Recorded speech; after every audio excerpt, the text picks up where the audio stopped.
नाजरीन आदाब। मौलाना Azad national Urdu university के इस खसूसी प्रोग्राम शाहीन उर्दू में आप तमाम लोगों का खैर मकदम है। नाजरीन, जैसे कि आप तमाम लोग इससे बखूबी वाकिफ़ हैं कि शाहीन उर्दू प्रोग्राम के ज़िम्न में हम लोग मानू से पढ़े हुए तालिब इल्म को, जिन्होंने अपनी ज़िंदगी में अपनी एक अलग शनाख्त कायम की है, उनको आपके सामने रूबरू करते हैं। चुनांचे उन्हीं जियालों में से उन्हीं एक अ, अच्छे और मुंतखब तालिब इल्म में से एक तालिब इल्म जनाब जाबिर साहब हैं, जिन्होंने कौमी और बैनुल-अक़वामी सतह पर अपनी एक शनाख्त कायम की है टीचिंग और लर्निंग में। जाबिर साहब एक टीचर हैं, एकेडमिक काउंसलर भी हैं, राइटर भी हैं, एक मुतरजिम होने के साथ-साथ न्यूज़ रीडर भी हैं। इसके अलावा उनकी एक खूबी ये भी है कि एक शायर भी हैं। वो मुख्तलिफ़ स्कूलों में उन्होंने अपनी खिदमात पेश की है टीचिंग और लर्निंग में। उसके अलावा आप एक न्यूज़ रीडर भी हैं रीजनल ऑल इंडिया रेडियो में। जाबिर साहब की जिसकी वजह से आज हम लोग शाहीन उर्दू में उनको हमने मदऊ किया है, उस उसकी खूबी ये है कि उन्होंने टीचिंग और लर्निंग में इनोवेटिव अप्रोच अपनाया है, जिसकी वजह से उनको कौमी और बैनुल-अक़वामी सतह पर बहुत सारे इनामात और एजाज़ात हासिल हुए हैं। यहाँ तक कि उनको सदर जमहूरिया अवार्ड भी नवाजा गया है। तो आइए उन्हीं की ज़ुबानी उनकी कामयाबी की दास्तान सुनते हैं और जानने की कोशिश करते हैं कि इस मकाम तक उन्होंने कैसे पहुँचा। तो जाबिर साहब, आपका हमारे इस शाहीन उर्दू प्रोग्राम में खैर मकदम है। जी, बहुत-बहुत शुक्रिया। क्या जाबिर आपने साहब मुझे यस, यस। क्या आपने मुझे इस काबिल समझा कि आपने इस प्रोग्राम में खूबसूरत सी प्रोग्राम में आके कुछ लबकुशाई करी। इस चीज़ के लिए मेरे पास शुक्रिया करने के अल्फ़ाज़ नहीं। बहुत शुक्रिया। वेलकम, आपका इस प्रोग्राम में खैर मकदम है। हम लोग जी, आप पेशा वराना ज़िंदगी के बारे में जानना चाहेंगे कि इस वक़्त आप क्या कर रहे हैं? जी। बिस्मिल्लाहिर्रहमानिर्रहीम। सारी तारीफ़ें अल्लाह के लिए, दुरूद और सलाम मोहम्मद व आले मोहम्मद पर। Before coming to the question, I must say congratulations to the Instructional Media Center. Because yesterday, when I looked at many of your programs, just like weekly educational news, Shaheen Urdu, and global classes of different departments, those things were amazing and wonderful. So, congratulations to Instructional Media Center, Maulana Azad national Urdu university Hyderabad. Thank you. Next आपका सवाल है कि आजकल में क्या कर रहा है? ठीक है ना सर? तो मैं जब से मैंने मौलाना आज़ाद नेशनल उर्दू यूनिवर्सिटी से अपना तालीमी कोर्स यानी एमए इंग्लिश कंप्लीट कर लिया, तो तब से लेकर अब तक मैं दर्स व तदरीस में यानी टीचिंग का काम कर रहा हूँ। एक्चुअली क्या हुआ 2011 में 20 मई 2011 को मेरा मानो का रिजल्ट आ गया। एमए इंग्लिश फर्स्ट डिवीजन के साथ में क्वालिफाई हो गई। तो 3 दिन के अंदर मेरा अपॉइंटमेंट हुआ as a contractual lecturer in English, और गवर्नमेंट ने मुझे अपॉइंट किया अपने एक हायर सेकेंडरी पे, जिसका नाम है government higher secondary school Silmo, Kargil, जो बटालिक सेक्टर में है। जैसे कि बटालिक सेक्टर को आपने कभी बहुत बार सुना होगा। नेक्स्ट विदिन फिर उसके बाद within a week time fortunately क्या हुआ, डीएसएसआरबी की तरफ से उस वक्त जेएनके गवर्नमेंट, हमारा जम्मू कश्मीर हुआ करता था, अभी जम्मू कश्मीर के 2 यूटीज बने हैं। तो उस वक्त डीएसएसआरबी के जरिए एक मतलब नोटिफिकेशन आया टीचर का, तो उसमें मैंने फॉर्म भरा। तो ये सिलसिला चलता रहा अक्टूबर अक्टूबर के 14 अक्टूबर से लेकर 20 अक्टूबर तक, इसी मानो की एमए इंग्लिश की डिग्री की बदौलत, इसी चीज की बदौलत मैं मुझे दो मुलाजिमत मिले। एक यही टीचिंग मिला, और दूसरा मैं जम्मू कश्मीर बैंक में बैंकिंग एसोसिएट बना। तो मेरे जहन में बिल्कुल काफी मतलब कुछ उलझन सा पैदा हुआ कि मैं क्या कर लूं यार, आप टीचिंग को अपनाए या जेएनके बैंक को। बिलाखिर मेरे दिल ने कहा कि आप टीचिंग में ही चले जाइए, क्योंकि बचपन से ही मुझे टीचिंग का बहुत ही शौक था। तो तब से लेकर अब तक मैं यही टीचिंग का काम लगातार करते आ रहा हूँ, और अल्लाह के फजल से अभी गवर्नमेंट भी मुझे बार बार मतलब मेरे जितने भी जो मेहनतें हैं उनका मतलब क्या कर रहे हैं, रिकॉग्निशन मुझे मिल रहा है। और साथ ही आप साथ वो लोग मुझे हाँ, हाँ। आपसे एक चीज़ हम लोग जो बुनियादी चीज़ें हैं, जो हमारे अवाम के नाज़रीन के लिए बहुत कारगर होंगी वो, आप अपने जी। एजुकेशनल जो ट्रैवल है आपके, जो तालीमी सफ़र है, उसके बारे में बताइए। आपने कैसे शुरुआत की और फिर उसके बाद मानो में फिर आने का सफ़र भी आपसे जानने की कोशिश करेंगे। तो आप अपने मुख्तसरन हमारे नाज़रीन को बताइए, आपका तालीमी सफ़र कैसे शुरू हुआ? कहाँ से आपने शुरुआत की? जी, sure. Actually in Jammu Kashmir के अंदर our medium of instruction was Urdu. हमारा मीडियम ऑफ इंस्ट्रक्शन उर्दू था 2000 तक। हुँ, तो 2000 से पहले ही मेरा स्कूलिंग क्या बोलते हैं मैट्रिक तक का कंप्लीट हो चुका था। तो क्लास 8 तक तो 100% सब्जेक्ट उर्दू में ही थे। साइंस भी उर्दू में, मैथ्स भी उर्दू में, सोशल साइंस भी उर्दू में, सब कुछ मैंने उर्दू में ही पढ़ा है। सिर्फ़ एक इंग्लिश हुआ करता था बस, एक इंग्लिश सब्जेक्ट। और 9th 10 में ये सब इंग्लिश में हो गए, फिर उसके बाद लेकिन फिर भी 9th 10 में फिर 11th 12 में मैंने उर्दू को कंटिन्यू रखा। मैं गवर्नमेंट स्कूल के ही प्रोडक्ट हूँ, गवर्नमेंट स्कूल से ही आया हूँ। तो उसके हुँ। बाद ग्रेजुएशन में भी मेरा उर्दू एज़ ए सब्जेक्ट एक सब्जेक्ट रहा है उर्दू मेरा। तो ग्रेजुएशन कंप्लीट होने के बाद मैंने मानो में दाखिला ली। क्योंकि ये कुदरत का करना था कि मानो कैसे पहुँच गया, मानो में डिस्टेंस एजुकेशन में मुझे क्यों लेना पड़ा? ये भी एक सवाल है।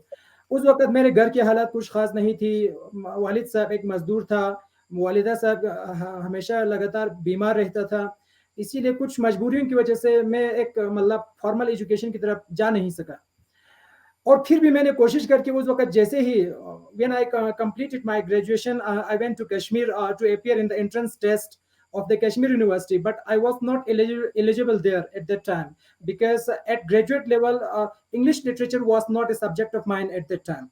तो उस वक़्त मेरा इंग्लिश लिटरेचर सब्जेक्ट नहीं था क्योंकि कश्मीर यूनिवर्सिटी में वहाँ एक कंडीशन रखा हुआ था उन्होंने एमए इंग्लिश करने के लिए इंग्लिश लिटरेचर का होना इम्पोर्टेंट है। तो अल्लाह का करना देखो कि उसी ही रात एक फ़ोन आ जाते हैं मेरे ब्रदर इन लॉ की तरफ से कि वो कहता है कि मेरे मौलाना आज़ाद नेशनल उर्दू यूनिवर्सिटी का एक स्टडी सेंटर है, क्या बोलते हैं जवाहिर नगर श्रीनगर में, आप प्लीज़ वहाँ जाइए मेरा एक काम है। उनका एक काम था। जब मैं वहाँ पहुँचा तो वहाँ पे बहुत सारे लोग एडमिशन ले रहे थे, प्रोस्पेक्टस थे, एडमिशन चल रहा था, देखा तो वहाँ एमए इंग्लिश भी था। मैंने सोचा बस इसमें भी ठीक है, इसमें हम एडमिशन ले लेंगे। तो इस तरह एडमिशन लिया और मानो में बहुत मज़ा आया। वहाँ ख़ासकर डॉक्टर गुलफिशान हबीब उस वक़्त कोर्स के कोऑर्डिनेटर थे, उनके इंस्ट्रक्शंस के मुताबिक मैंने काम किया और सक्सेसफुली इस कोर्स को कंप्लीट कर लिया। तो तो इसके आपका बाद मानू में एडमिशन लेने के बाद मानू में जो तालीमी एक सफ़र रहा आपका स्पेशली उसके बारे में बताइए कैसा यहाँ के जो मटेरियल थे वो कैसे थे जो आपके श्योर, श्योर, मुआविन हुए? श्योर। डेफ़िनेटली। मानो की कुछ ख़ास ख़ुसूसियात थे, कुछ ख़ास अलग-अलग ख़ुसूसियात। एक तो मानो के बहुत सारे प्रोग्राम्स टीवी पे आ रहे थे।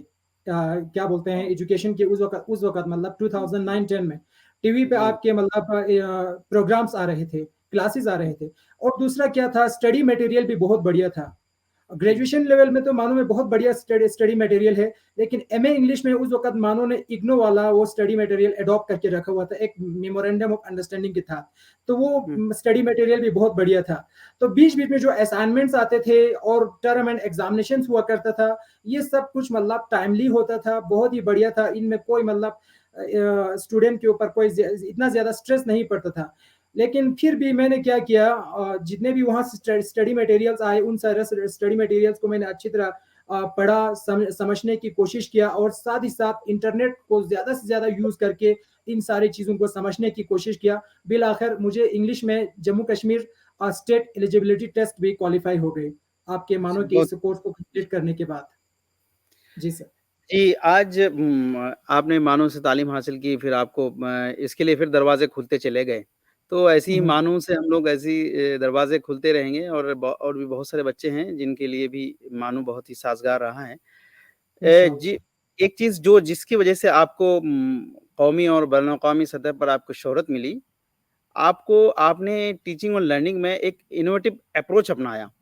तो हम लोग जो है उस इनोवेटिव अप्रोच के बारे में आपसे जानना चाहेंगे। आप हमारे नाज़रीन को बताइए कि वो आखिर इनोवेटिव अप्रोच क्या है जिसकी वजह से आपको रिकॉग्निशन मिला? जी, ऑलराइट। मानो में एक कोर्स है एस्पेक्ट्स ऑफ लैंग्वेज करके, तो वो सब्जेक्ट मुझे बहुत पसंद आया। उसमें इंग्लिश लैंग्वेज टीचिंग के बारे में ज़्यादा मटेरियल्स हैं और ग्रामर वगैरह के बारे में। तो मैंने उसी चीज़ को ज़्यादा पढ़ा, ड्रामा से ज़्यादा, पोएट्री से ज़्यादा, नॉवल से ज़्यादा, उस चीज़ में ज़्यादा मुझे रग़बत पैदा हुआ, मुझे उसमें लगन पैदा हुआ। तो उस चीज़ के बाद मुझे लगा कि मतलब जब मैं टीचर बनूँगा तो मैं इंग्लिश ही स्कूल में पढ़ाऊँगा स्टूडेंट्स को। तो उस दौर से लेकर अभी तक मैंने क्या किया, फिर उसके बाद जब स्कूल में पहुँचे तो मैं साथ ही साथ बीएड भी था, एमएड भी था बाद में। तो ये सारे कोर्स हो गए तो मेरे पास बहुत सारे नॉलेज आ गए कि बच्चों को कैसे क्या करना है, क्या नहीं करना है। मेरा एक हमेशा से एक हदफ रहा है कि मैं कभी भी बच्चों के साइकोलॉजी के अगेंस्ट नहीं जाता हूँ। बच्चे जो चाहते हैं उसको ऐसे ही करने देते हैं और उनके उसी ही ट्यून में, उसी ही अंदाज़ में हम उनके स्टडी को आगे ले जाते हैं। फॉर एग्ज़ाम्पल जैसे कि एक दिन जब मैं स्कूल पे गया तो बच्चे क्या कर रहे थे, एक सर्कल बना के सारे बच्चे मतलब ऐसे तालियाँ बजाते हुए गा रही थी कि एक मतलब गीत जैसा गा रहा था। मुंबई में एक थी स्कूल, लिखना पढ़ना बेफिज़ूल ऐसा कुछ। तो देखा तो 3-4 दिनों के अंदर पूरा इलाके में वही सब कर रहे थे। तो मैंने क्लास में आके उनकी उन मतलब सिस्टम को, गीत को या वो एंटरटेनमेंट को खत्म नहीं किया। उसी ही ट्यून को इस्तेमाल करके मैंने क्लास के अंदर इंग्लिश फ़ोनेटिक्स ग्रामर के बहुत सारे कंपोनेंट्स और वोकैब्युलरीज़ सिखाना शुरू किया। तो ओह! उसी तरीके से हाँ, मैं बच्चों की साइकोलॉजी के हिसाब से ही मतलब कदम लेता हूँ, एक्ट करता हूँ। अब देखिए दूसरी बात, लद्दाख में ये अक्टूबर-नवंबर का जो सीज़न होता है, वो शादियों का सीज़न होता है। थोड़ा-सा यहाँ लोकगीत चलते हैं, शादियों के अलग-अलग गीतें होते हैं, आपको पता होगा हैदराबाद में होता होगा। तो जब शादियों के सीज़न में आजकल आप जानते हैं कि गवर्नमेंट स्कूल्स में जो जितने भी स्टूडेंट्स हैं, वो क्या होते हैं, गर्ल्स स्टूडेंट्स होते हैं ज़्यादातर। चलो जैसा भी हो। तो उनकी क्या होते हैं, बच्चों के ज़हन में वो शादियों की वो क्या बोलते हैं, गीत गूंज रही होती है। तो हम उनके गीतों को बंद नहीं कर सकते, उनके दिलों को हम ठेस भी नहीं पहुँचा सकते हैं। हम हुँ, उनके गीतों के ट्यून को ही इस्तेमाल के करके क्लासरूम के अंदर प्रोस और पोएम्स को मैंने इनको पढ़ाना शुरू किया। तो इन चीज़ों की बहुत सारी सराहना हुई। और तीसरी बात, जब बच्चे रीडिंग करते हैं, जब बच्चे रीडिंग करते हैं, तो उसकी रीडिंग टीचर ऑब्ज़र्व कर लेते हैं। बाकी स्टूडेंट्स भी ऑब्ज़र्व कर लेते हैं, बट वो खुद जो रीडिंग कर रहा होता है स्टूडेंट, वो ऑब्ज़र्व नहीं करते हैं। तो इस चीज़ के लिए मैंने क्या किया, क्लासरूम के अंदर मेरा एक पोडियम है। बाकायदा मॉडल रीडिंग करने के बाद उनको एक-एक करके पोडियम पे इनवाइट करते हैं। इनवाइट करने के बाद वो क्या करते हैं, पोडियम से वो रीड करते हैं। अपने लेसन को रीड करते हैं, जो पैराग्राफ मैं उनको असाइन करता हूँ। तो रीड करने के बाद उस रीडिंग के दौरान में उनके रीडिंग को हम रिकॉर्डिंग करते हैं, मैं रिकॉर्डिंग करता हूँ। रिकॉर्डिंग करने के बाद उनको मैं प्रोजेक्टर पे दिखाता हूँ। जब बच्चे प्रोजेक्टर पे खुद नज़र आते हैं प्रोजेक्टर पे, बच्चों को जब खुद नज़र हुँ, आते हैं रीडिंग करते हुए, तो बच्चों को बहुत ज़्यादा हौसला आते हैं। वो लोग बिल्कुल, बिल्कुल। रात की नींद हराम कर देते हैं और बिल्कुल कोशिश में लगे रहते हैं कि मेरा रीडिंग उससे बेटर कैसा हो, मेरा स्टाइल ऑफ स्पीकिंग कैसा होना चाहिए। ऐसी बातें हैं सर। और बहुत सारे ऐसे कुछ कोई 22 इनोवेशंस है मेरे। ओके। हुँ, तो यस। आपने गोया के जो जो एक ओल्ड और ट्रेडिशनल वे ऑफ टीचिंग था कि जो फ़ोकलोर है, जो पुरानी गीत है, उनको भी लिया और उसके बाद आपने जो नई टेक्नोलॉजी है, टेलीप्रॉम्प्टर वगैरह यूज़ करने का और प्रोजेक्टर यूज़ करने का, उसको भी आपने यूज़ किया। तो ये दोनों का कंबाइन है जिसकी वजह से आप इसको सक्सेसफुल बना पाए। श्योर, और कोई आपने और सही कहा। तरीका जिसको आपको लगा कि वो तरीका भी ठीक है? कोई और आइडियाज़ जिसके जो आप अपने यस, इम्प्लीमेंट यस, करते हैं? Yes, yes, yes. Yes, yes, yes. पहले वाले आइडिया को मैं थोड़ा-सा एलैबोरेट करता हूँ। पहला जो मैंने आइडिया इस्तेमाल किया वो है एक्लेक्टिसिज़्म, यानी उसमें डिफरेंट मेथड्स के कॉम्बिनेशन को हमने यूज़ करके क्लासरूम को सक्सेसफुल बनाने की कोशिश किया है। और दूसरा मेथड मैं क्या यूज़ करता हूँ, ओपन एयर टीचिंग करता हूँ sir, open air teaching. Open air teaching यानी बियॉन्ड द क्लासरूम, क्लासरूम से बाहर ले जाता हूँ बच्चों यस, यस। फील्ड में ले जाता हूँ और वहाँ प्रॉपर जगह पे ले जाके उनको वहाँ पे ही पढ़ाई करता हूँ। तो इससे भी बच्चे बहुत मतलब खुश भी रहते हैं और उनको ये तालीम और तरबियत में बहुत फ़ायदा होते हैं। ओपन एयर टीचिंग ये कांसेप्ट मैंने इजाद किया था कोविड-19 के दौरान। ओह! कोविड-19 के दौरान क्या हुआ, हाँ, एक्चुअली क्या हुआ कोविड-19 के दौरान विदिन द क्लासरूम्स क्या हो रहे थे, बच्चों को इन्फेक्शन फैलने का कुछ खतरा था। तो इसीलिए हमने क्या किए, उनको दरख्तों के नीचे साए में रख के उनको थोड़ा-थोड़ा इधर-उधर रख के हम उनको पढ़ा करते थे। और उसके बाद ये ओपन एयर टीचिंग का मेरे ज़हन में कांसेप्ट आ गया और उसके बाद मैं बहुत सारे क्लासेस को ओपन एयर टीचिंग के ज़रिए भी सिखाता हूँ सर, जिसमें टैगोर की शांति निकेतन का फिलॉसफी है। ओह! गुड। जी। ब यस, यस। आप ये आपका जो टीचिंग लर्निंग का इनोवेटिव अप्रोच है, क्या इसको कॉलेजेस और यूनिवर्सिटीज़ में भी इम्प्लीमेंट किया जा सकता है? आप इसके बारे में सजेशन दे सकते हैं कुछ? Yes, sure. कॉलेज और यूनिवर्सिटीज़ में ये सारे चीज़ इस्तेमाल कर सकते हैं। देखिए, ख़ासकर बहुत सारे कॉलेजेस और यूनिवर्सिटीज़ में अभी भी वही ट्रेडिशनल सिस्टम चलते आ रहे हैं, चलते आ रहे हैं, चलते आ रहे हैं। या कभी तो प्रेज़ेंटेशन देते हैं, सिर्फ़ बस यहाँ से वन साइडेड लेक्चर होते हैं। तो कॉलेज और यूनिवर्सिटीज़ में भी क्या करना चाहिए हमें, जो स्टूडेंट्स हैं, उनके साइकोलॉजी के अकॉर्डिंग हमें वहाँ पे क्या बोलते हैं, प्रोफ़ेसर्स को, लेक्चरर्स को एक्शन्स लेने की ज़रूरत है। उनको काफ़ी प्लानिंग की ज़रूरत है। Today teacher is not a teacher, he is a facilitator, he is just a facilitator. Teacher एक फैसिलिटेटर, उनको फैसिलिटेट करके उनको मतलब थोड़ा-सा हमें एक गाइड की शक्ल में करना है बस। तो ज़्यादा से ज़्यादा आज कॉलेज और यूनिवर्सिटीज़ में भी, जैसे कि मैंने आपको पहले बताया कि इनको प्रोजेक्ट की शक्ल में इन चीज़ें, ये सारी चीज़ें हम प्रोजेक्ट की शक्ल में हम ला के उनको हम पेश करके उनको हम आगे ले जा सकते हैं। जैसे कि गुड, जैसे कि फॉर एग्ज़ाम्पल इंडिया में बहुत सारी यूनिवर्सिटीज़ ऐसे हैं जो रीजनल लैंग्वेजेस जिसमें मीडियम ऑफ इंस्ट्रक्शन है। फॉर एग्ज़ाम्पल सिर्फ मानो ही की बात नहीं है जिसमें उर्दू चलता हो, लेकिन बहुत सारी यूनिवर्सिटीज़ ऐसे हैं जिसमें Hindi as a medium of instruction है। तो हुँ, Hindi as a medium of instruction जब सक्सेसफुल होते हैं तो उर्दू भी होगा। तो इसमें क्या है, इसमें हमें क्या करना चाहिए एक्चुअली बेसिकली, जितने भी जो प्रोफ़ेसर्स हैं, लेक्चरर्स हैं, उनको जितने भी आज के बाद मतलब जितना वो स्टेप्स उठाते हैं, वो स्टेप्स अकॉर्डिंगली क्या बोलते हैं, स्टूडेंट्स के साइकोलॉजी के अगेंस्ट नहीं जाना चाहिए। Sometimes students feels that they are getting bored, they doesn't want to they don't want to listen more and more, because psychology में कहते हैं कि 40 मिनट से ज़्यादा एक इंसान की ज़हन जो है वो सुनने की जी, सलाहियत नहीं रखता है, थक जाते जी, हैं। तो इन चीज़ों में कुछ न कुछ ट्विस्ट लाने के लिए 40 मिनट्स के अंदर कम से कम 3 स्ट्रेटजी होना चाहिए। पहले लेक्चर दिया तो फिर सेकंड सेकंड स्टेप में इंटरेक्शन हो, थर्ड स्टेप में एक्टिविटी हो। तो ऐसे एक्टिविटी, गुड, हो जी। सकता है सर। बहुत-बहुत शुक्रिया। शुक्रिया आपका। आपने एक नए आइडियाज़ दिए और इसको एक यूनिवर्सिटी और कॉलेजेस में कैसे इसको इम्प्लीमेंट कर सकते हैं, या उसके बारे में आपने एलॉबरेट किया और साइकोलॉजी को, बच्चों के साइकोलॉजी को आप ज़्यादा थ्रस्ट देते हैं। मैं आपसे आखिर में एक चीज़ पूछना चाह रहा हूँ कि आप हमारे मानू के तालिब इल्म से क्या कहना चाहेंगे कि वो आप ही की तरह मेहनत और मशक्कत करके कौमी और बैनुल-अक़वामी सतह पर मशहूर व मारूफ़ हो सकें और अपना नाम रोशन कर सकें? जी, मैं सिर्फ़ मानो के स्टूडेंट्स को ही नहीं, मैं पूरा भारत के जितने भी स्टूडेंट्स हैं, उन सारे से मुख़ातिब होना चाहता हूँ कि देखिए, language is just a skill, language एक स्किल है, ये नॉलेज नहीं होता है। तो नॉलेज आप किसी भी लैंग्वेज में मतलब मीडियम ऑफ इंस्ट्रक्शन आपका जो भी हो, आप नॉलेज हासिल कर सकते हैं, बहुत ही खूबसूरत अंदाज़ में। से फॉर एग्ज़ाम्पल आप ईरान का एग्ज़ाम्पल ले लीजिए, वहाँ पे तो इंस्ट्रक्शन पूरा क्या बोलते हैं, पर्शियन है, लेकिन वो लोग साइंस और टेक्नोलॉजी में कहाँ पहुँचे हैं। जापान का आप एग्ज़ाम्पल लीजिए, वहाँ पे मीडियम ऑफ इंस्ट्रक्शन उनका क्या है, फॉर एग्ज़ाम्पल आप जापानीज़ है, लेकिन वो टेक्नोलॉजी के हीरो बन चुके हैं। तो यहाँ पे मानो में उर्दू का यहाँ पे होना, ये कोई मानो की ज़ौफ़ नहीं है, कमज़ोरी नहीं है।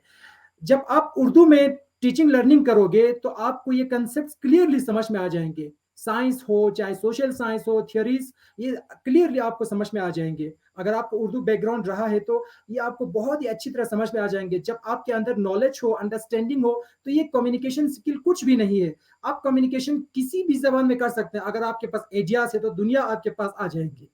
आपको इंग्लिश गुड, की ज़रूरत भी नहीं है। अगर आपके पास एक नोवेल आइडिया है, तो वो मानो से आप सीख के आ जाइए। मानो के अंदर जाके, मानो के अंदर एडमिशन लेके, नोवेल आइडियाज़ लेके आ जाइए। आपके लिए ट्रांसलेटर, दुनिया आपके गुलाम बन जाएँगे। दुनिया के सारे लोग आपके पास आके वो ट्रांसलेट करके मुख्तलिफ ज़बानों में आपको नश्र कर देगा। But idea is the big thing, knowledge is the big thing. Skill is not I think skill क्या है? स्किल में इसमें सिर्फ़ लैंग्वेज स्किल का होना ज़रूरी नहीं है। इसमें एक क्या बोलते हैं, एक्चुअली एक कम्युनिकेशन स्किल होता है। Communication skill doesn't mean the English language और नॉलेज ओनली। इसमें बहुत सारे whatever you are saying, your opponent और your listener must got that, must understand that. तो इसको बोलते हैं कम्युनिकेशन स्किल। दूसरा, आपकी बात को समझ लेना चाहिए बस। आपके पास इंग्लिश में जितना भी आप फ्लुएंटली स्पीकिंग करता हो, लेकिन अगर आपके पास नॉलेज नहीं है, तो आप कहाँ भी नहीं पहुँचेंगे। तो मानो बिल्कुल। एक बेहतरीन यूनिवर्सिटी है, मुझे तो इस यूनिवर्सिटी के साथ बेहद मोहब्बत है। शुक्रिया। 2011 में जब मैंने इस यूनिवर्सिटी में मतलब एज़ अ डिस्टेंस, अभी वो भी डिस्टेंस मैंने क्या बोलते हैं, लर्नर के तौर पर मैंने एडमिशन लिया था। तो तब से लेकर मैं इस यूनिवर्सिटी के नाम से ही भी बहुत ज़्यादा मोहब्बत है। इसके पीछे भी बहुत सारे कारण हैं, क्योंकि मौलाना आज़ाद की शख्सियत को मैं बहुत ज़्यादा पसंद करता हूँ। क्या बोलते हैं, मुफस्सिर कुरान रहा है और वो मौलाना आज़ाद साहब आज़ादी की मतलब जिद्दोजहद आज़ादी में एक हीरो रहा है। और उसके गुड। साथ-साथ उर्दू के साथ भी मेरा लगाव रहा है, क्योंकि बचपन में मेरा Urdu as a medium of instruction रहा है।